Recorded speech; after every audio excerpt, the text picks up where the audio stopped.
Toddler Vicky Waddington got all steamed up when TV's Thomas the Tank Engine could not get a drink, so the 2-year-old Tara gave him a cup of orange juice by pouring it over her TV set, and blew it up. Her mother Loran, counting the cost at her Carlisle home, said, "She's Thomas mad." The Reverend David Robinson was starting his sermon when Thomas the Tank Engine came over the speakers. The sound system at Ingrove Parish Church in Yorkshire was operating on the same frequency as one being used by railway buffs at a meeting nearby. Thomas the Tank Engine was simmering last night over a case of mistaken identity. Auctioneers Hobbs and Chambers are to sell a model steam engine which is claimed to be a replica of the engine that inspired the Reverend Wilbur Awdry. The 3.5-gauge Caledonian engine was built by a Bristol model maker many years ago and is now owned by a Cheltenham man. But Mr. Awdry was aghast when told his beloved Thomas had been linked with the model. "I'm afraid that they've got their facts all wrong. The only similarity is that the color of both engines is blue."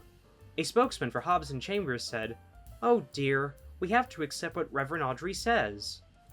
Angus White, managing director of the Bridallcroft Company, writes from Southampton, "Sorry, Thomas the Tank Engine was not based on the Talyllyn Railway in Gwynedd.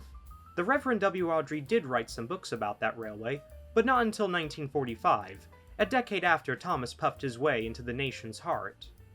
I was amused by the story in the press and journal on the 50th birthday of Thomas the Tank Engine. Has the National Railway Museum dropped a claner, or has an intruder appeared? The picture caption suggests the engine is Thomas himself, certainly the face is his, but the engine has a tender behind it, and is not a tank engine at all.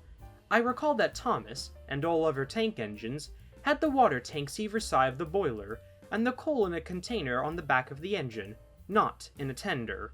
But still, happy birthday, Thomas." M.R. Harvey of Baldemy. The Daily Mirror went and quizzed Thomas's creator, Reverend Wilbur Awdry. He answered several questions, including that his favorite snack was cold, boiled, and smoked bacon, and his favorite cartoon, Tom and Jerry. He ended his interview with, when asked what he would put on his headstone, "Haven't got there yet, so I don't know." Thomas the Tank Engine was put back on the right track by a Hydeburn firm. A 3-foot 6-inch Thomas face was mistakenly sent to Lancashire instead of Kent, where it was urgently needed for children's entertainment. Workers at Shaw Packing Limited of Bridge Street carefully packed the huge face, designed for the front of a locomotive, and arranged a special delivery to Kent to get it there on time. A Thomas the Tank Engine cake stolen from a Stratford bakery has promoted a health scare, because it is more than 8 months old. The impressive-looking cake, kept for display only, was stolen from Hidley's Bakers in Princes Street overnight. The raiders drilled a hole in the door lock to get in and also stole a cash box containing £60. Inspector Martin Davies of Stafford Police said, "If anybody gets offered this cake, they should not eat it." I've read that the Americans have renamed the Fat Controller in Thomas the Tank Engine, and it really pleases me.